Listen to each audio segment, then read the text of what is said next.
My parents were musical. They gave me a drum set when I was 5, but I always sang. When I started school, I felt so connected to music. That's what built the career. If your voice disappears when you're the soul of a great band, what happens? Do you surrender or strive for self-reclaim? Theatrics weren't needed to make James LaBrie famous. He didn't yell into the mic, break instruments, or seek rock's glittering mayhem. One soaring moment in the spirit carries on, or the searing vulnerability and disappears shows listeners that this voice was born of pain and endurance, not technique.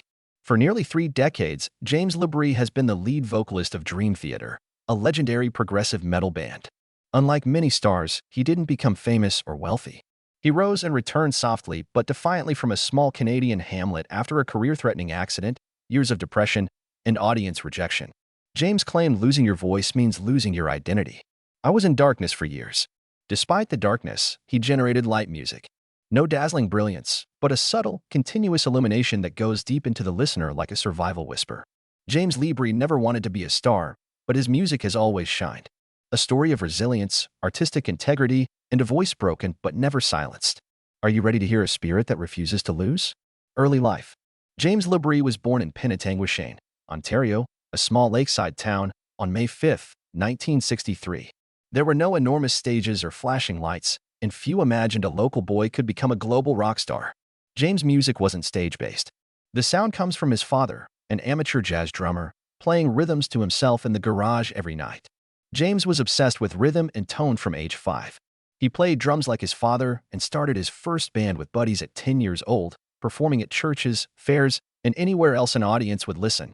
Despite his energy, this young drummer was sensitive and felt limited by the small-town attitude that prioritized safety over dreams. I always felt out of place. LaBrie said, something was urging me to go further, to find a way out. In his early teens, a modest yet significant occurrence occurred. James realized his voice changing after a nasty cold and sore throat. It possessed resonance, depth, and a strong upper range. His family and friends were shocked. From then on, he progressively moved from the drums to the microphone, singing instinctively, then mastering classical and opera vocal techniques to develop his powerful tenor voice. Still, singing in a small Canadian community in the 1970s wasn't advised. Instead of becoming technicians, bankers, or truck drivers, James clung to his guitar, created demo recordings, and dreamed of distant American stages. Instead of hardship or sorrow, his youth was a subtle rebellion against the usual to keep his musical flame burning. From that serene haven, a turbulent voice quietly developed, not to rebel but to break free, not to seek attention but to become himself. Early work. James LaBrie plunged into Toronto's music scene like a ravenous man after leaving his little community. He had no strategy, only the conviction that he had to sing any place with anyone. Early on, he performed for local club bands, studied classical voice in the mornings, and recorded at night. Not all auditions went well. James didn't quit after singing one song before being turned away. He believed his voice would escape. The regionally established Canadian rock band Coney Hatch was his first step. Though brief, his stint with them exposed James to professional recording and larger platforms. His career took off in the late 1980s when he joined glam metal band Winter Rose. With Winter Rose, James was more than the primary singer. He was the show's heart. The band recorded an unreleased 1989 album that resembled Bon Jovi or Whitesnake. The long-haired Canadian vocalist with a steel voice and fire on stage caught the attention of industry insiders. James remembered that his style was significantly different from Dream Theater, but he wanted something deeper and more demanding. I wanted the test. The 1990 opportunity arrived. Dream Theater began a worldwide hunt for a new vocalist after parting ways with Charlie Domineski over creative differences. More than 200 demos were submitted. James reluctantly sent his demo, photo, and resume. The band was convinced after Dream Theater heard his tape in New York. They scheduled a live audition for James. The choice was decided in minutes in the studio. John Petrucci recounted that he entered, spoke, and we all thought, there's no need to hear anyone else. James became Dream Theater's third and final lead singer in January 1991. He wrote some of progressive metal's most iconic songs under the stage name James LaBrie to prevent confusion with keyboardist Kevin Moore. No one could have anticipated that a few years later, the voice that had propelled him to the top would nearly take it all away. Career success. When James LaBrie joined Dream Theater in 1991, the band faced a turning point. They had technical skill and ambition, but they needed a voice that could carry complicated melodies and strike emotional chords to break through. 1 year later, the missing piece caused their first explosion. Dream Theater's first album with LaBrie, Images and Words, 1992, was a commercial and artistic success. Pull Me Under entered MTV rotation and Billboard charts, a first for a prog metal band. LaBrie became a focal point with his impeccable operatic technique, constant high notes, and emotional depth. James's voice led the listener on a journey, not just listening.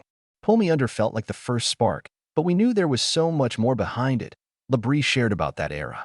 Building on its success, Awake, 1994, followed. Darker, deeper, and more challenging.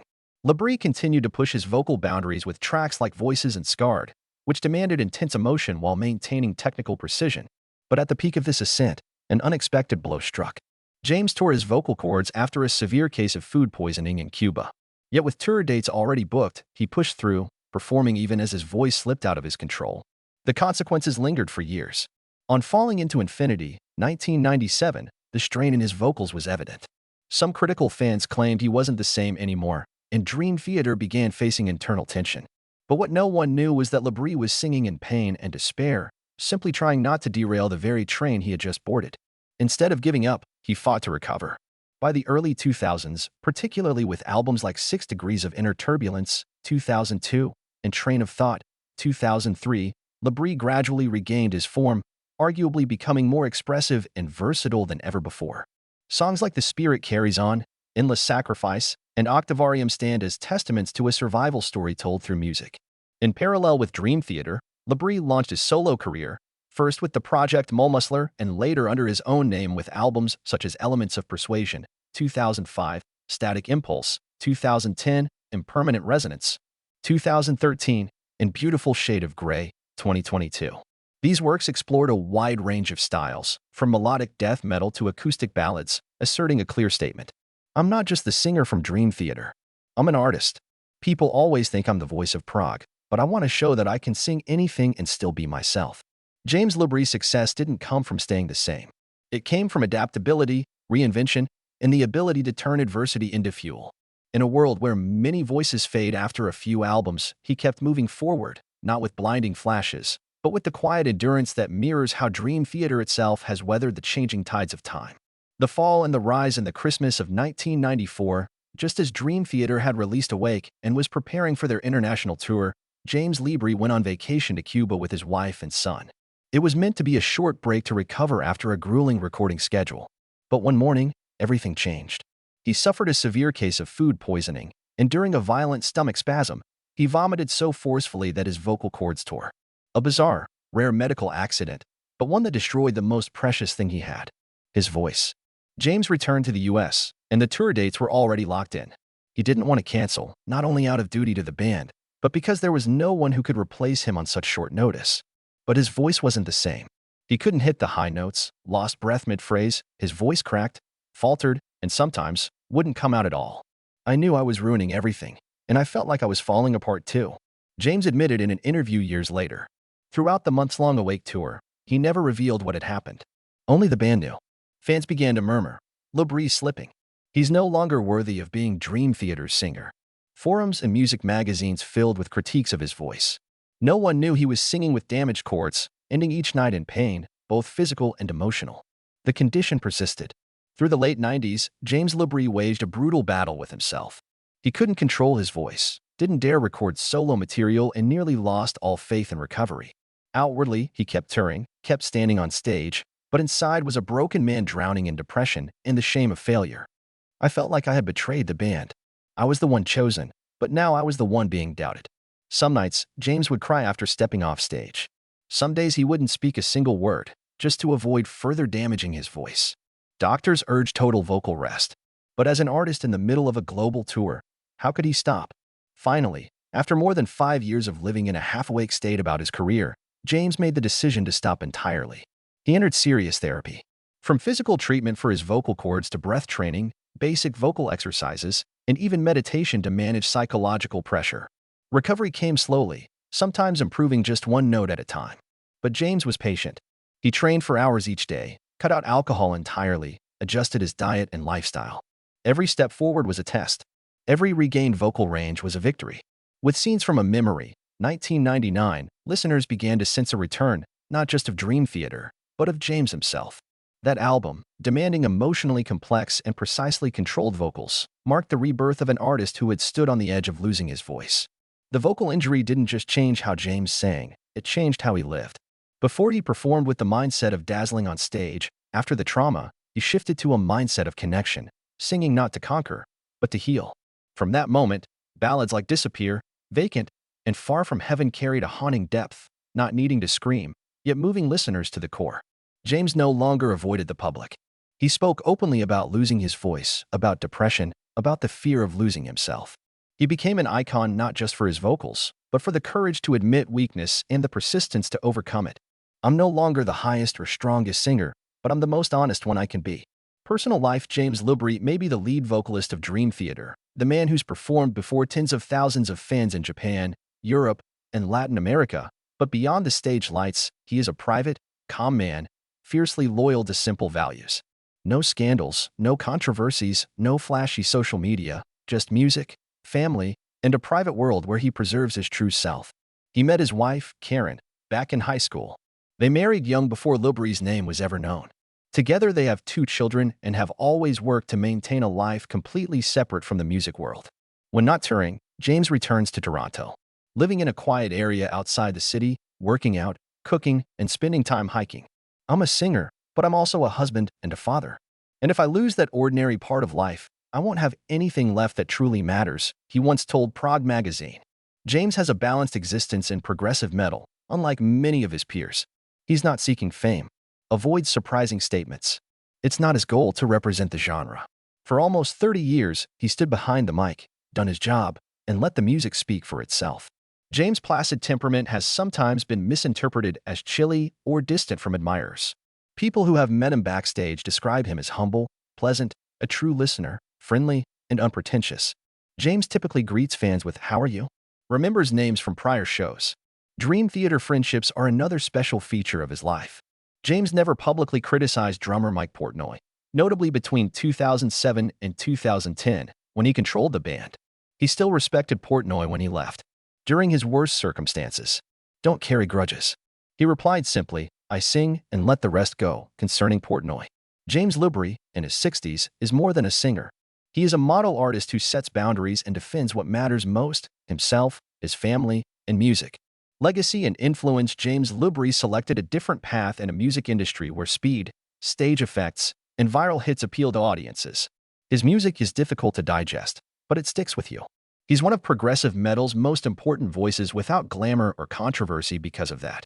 James has shaped Dream Theater's sound from Images and Words, 1992, to A View from the Top of the World, 2021.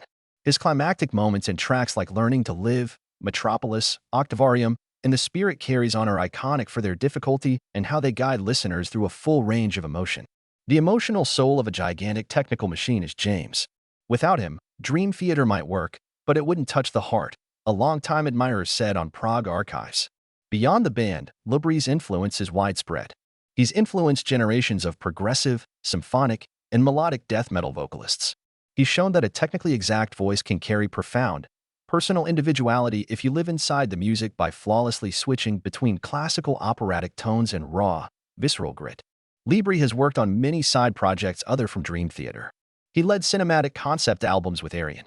He worked across genres with Explorers Club and True Symphonic Orchestra, extending current metal tenor voice definitions. He boldly experimented with alternative rock and acoustic ballads on solo albums like Elements of Persuasion and Beautiful Shade of Grey. Perhaps James LaBrie's greatest legacy is how he handled failure, not his songs. He was mocked, dropped from top vocalist rankings, and nearly ruined his career due to a vocal injury. Instead of responding with words, he answered with music, album by album, to emphasize that perseverance can outlast judgment and real feeling doesn't need to scream. Not aiming to be best. "My goal is to sing authentically," once LaBrie said. James LaBrie quietly created a new metal artist model that is not pushy, scandal-driven, or trend-driven. Honest, enduring, and letting music tell the story, present life. James LaBrie is still going strong at 62. He keeps touring, recording, and reinventing himself with each musical phase, while many of his peers have retired. LaBrie considers music her identity, not a job. Is how he lives. A key turning point came in 2024 when Dream Theater reunited with drummer Mike Portnoy after 13 years. The reunion of LaBrie, Petrucci, Myung, Rudess, and Portnoy shocked fans worldwide. More than just a media buzz, it was a rare chance for the band to heal emotionally and musically. Result: Parasomnia. Release in February 2025, a career milestone for LaBrie. Even as he aged, LaBrie's vocal layering revealed depth, experience, and excellent control, notably on tracks like Night Terror and A Broken Man, which focused on sleep disorders. "I sing like I'm telling a story, and I want people to hear my life in every line," James said in an early 2025 interview. Alongside the new album, Dream Theater launched their 40th anniversary tour in October 2024, spanning Europe, North and South America through mid-2025. Despite occasional health setbacks, LaBrie remained steadfast on stage, delivering emotional performances. Though he had to cancel one show in Atlanta due to illness, he quickly recovered and returned, reaffirming the resilient spirit of an artist who has already overcome depression and loss. Beyond Dream Theater, James is also nurturing plans for a new solo album, following the success of Beautiful Shade of Grey, 2022. While the project hasn't been officially announced, he's hinted in interviews that it will lean toward minimalism and emotional purity over technical display. His current life strikes a rare balance between the stage and the everyday. He continues to reside in Toronto, maintains a disciplined lifestyle, and spends time with his family while working out regularly to stay fit for performances. No longer obsessed with being the best singer, he now focuses on being the most truthful, and that has allowed him to connect with audiences more deeply than ever before. Having passed the threshold of 60, James LaBrie no longer feels the need to prove anything. He simply keeps doing what he loves with calm, integrity, and gratitude. Music doesn't stop. It just pauses, then continues telling the story. LaBrie. James LaBrie has never been one to chase the spotlight at all costs. He doesn't shock, doesn't stir up drama, and never tries to prove himself through anything other than music. And perhaps because of that, he's become one of the most unique figures in progressive metal. A voice that doesn't scream for attention, but lingers quietly in the listener's memory like a deep cut.